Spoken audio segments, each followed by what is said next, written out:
Pleasant Rowland was the creator of the American Girl dolls. And had worked for her as in education publishing in Boston.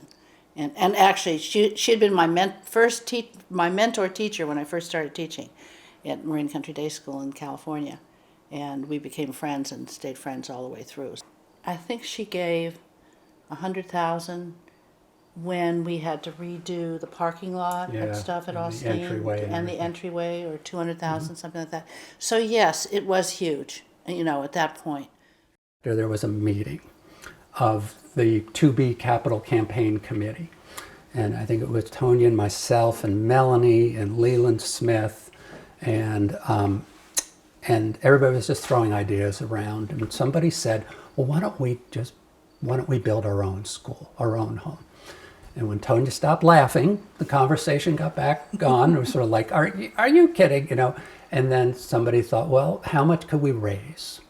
And somebody said, I think we could raise $1 million. And everybody fell out of their chairs and got back up. And we were all just like, okay, well, let's think about that, for a bit. So, the short of it is we raised almost $2.5 million. And people were just, they were just happy, in ways. It's that old saying of, our old capital campaign advisor, Glenn Boynton, used to like to say, give people the chance to feel good, and it was true. People really, really enjoyed the opportunity to sort of give back to Hilltop, and they gave back in enormous ways and generously, and so that, it's a long way of saying that it really helped us to continue to change the mindset and put us into this more growth mindset, and that we deserve, why not us mindset? Why can't we have a beautiful campus on the hill? And it was the momentum of all of that effort to get up on the hill and seeing the building that Kevin had, essentially designed and built, from what I've heard, by hand. That that does. Everything. I haven't tweaked anything in the building except for the cubby areas. Those needed a little tweaking. Everything else has been absolutely perfect in terms of where the classrooms are, how they're situated, and how the light comes in, and the way it's open and modern, but feels warm and cozy. It's an amazing building. And the momentum from having gone through the stressful fundraising and process to get up there, and then there wasn't enough money or emotional design energy to deal with the barn at that point. So it sat for a few years. And then the community started like, well, wait, we can do, we did something even more stressful in 18 months to come up here. We can do this arts barn. And the community was coming together to try to have that happen. And it was all of that community support that really inspired the Schneiders to want to make this possible, because they saw that this was a group, a scrappy group that pulled together everything they could, and they wanted to support that. So it's been just continuing to, set up roots on the hilltop and to really have it be sustainable long term, and to give, the same kind of thought to what do we want to be building and providing here, and how can we do that in this new setting with a lot of the same staff. The way you all talk about the commitment of the teachers, and we still have many of the teachers that were there in the era that they've been talking about, and are just amazing in how they work with the students and how they really support and trust what the school is doing. And as Tonya referred to, having staff, involved in the decisions and really understanding, this is how we're thinking through this decision. and has brought them along and have them supporting the school.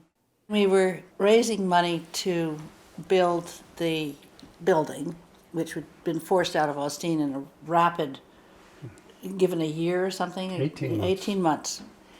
So we had to raise money, of course, to do this. And Kevin and I went down with Melanie Kahn to meet her father. And Kevin and I'd never, ever asked for this kind of money. Never. $50 was about it. And we went into Wolf Kahn's studio, the two of us, and we're just going, oh my goodness.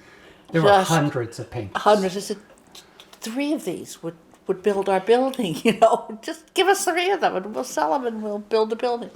And we hemmed and hawed and hemmed and asked, I think, for 100,000. And we were quite proud of ourselves because he committed to 100,000, and we get back to see Mel in the hotel or wherever it was, and she goes, 100,000? That's ridiculous. He's got to do more than that. And we go, oh, okay. We were pretty proud of We were ourselves. pretty proud of ourselves.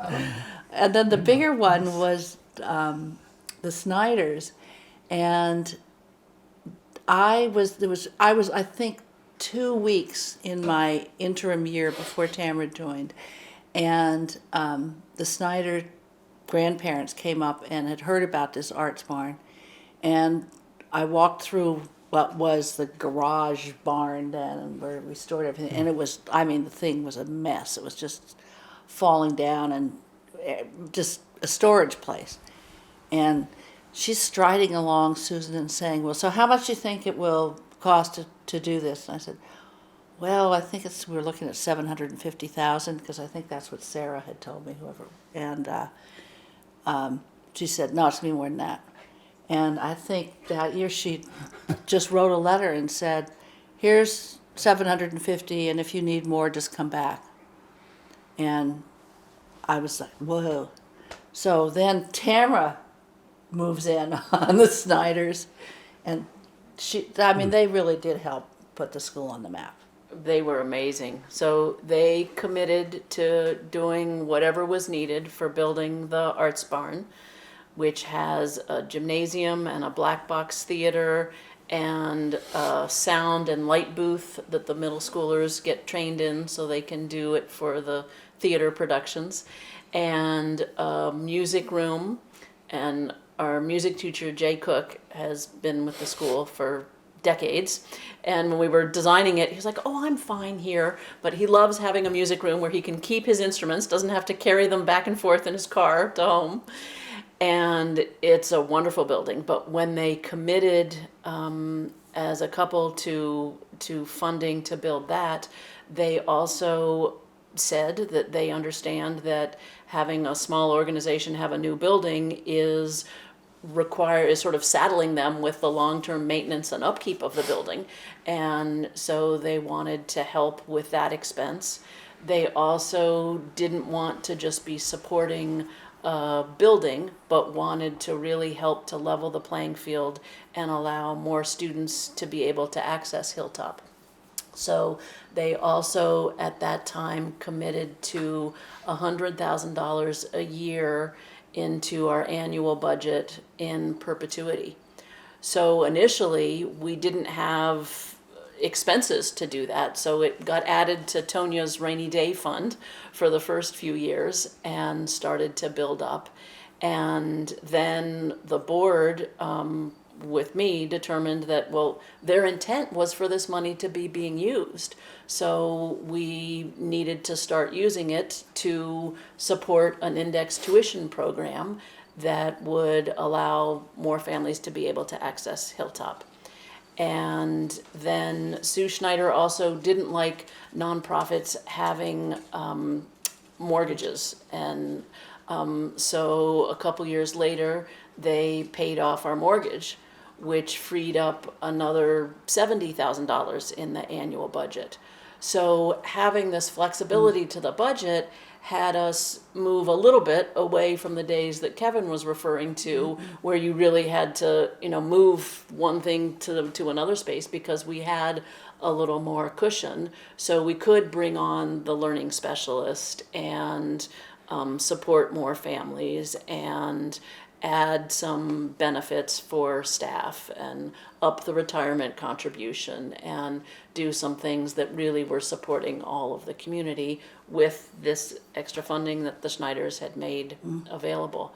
And the way they approach it too is they want to give to institutions that they trust are going to see where the funding is needed. So they don't have any strings attached to it, but trust that the board and administration will figure out where the money will be best used to support the community, whether that be the families or the staff or the facilities needing it. So it's really been a game changer for the school. And when I go to head of school meetings, I sometimes can't say as much about them as I have here, because it just puts us in such a different spot in terms of what we're able to do. And my worries at night are different from what they would be if the Schneiders hadn't helped out the school. I spend a lot of time advising schools about how to raise money, and the fact of the matter is people don't give generously unless they have the utmost confidence in the leadership of the school, and they don't give generously unless they see that there's a vision for the school that's in place, and they don't give at all if they can't look at the school and see that the school is stable, is on mission, and is whole. And all these things were true partly in the first example with the Kahns and the Kahn Masons, that Tonya had set that table for that conversation to have. And then by the time, because I had had the good fortune of seeing some of the materials that Tamara had been putting together early on, and the level of thought that went into making the case to the Schneiders as to why Hilltop, why give, why not just, but why at these levels, what their gifts would accomplish.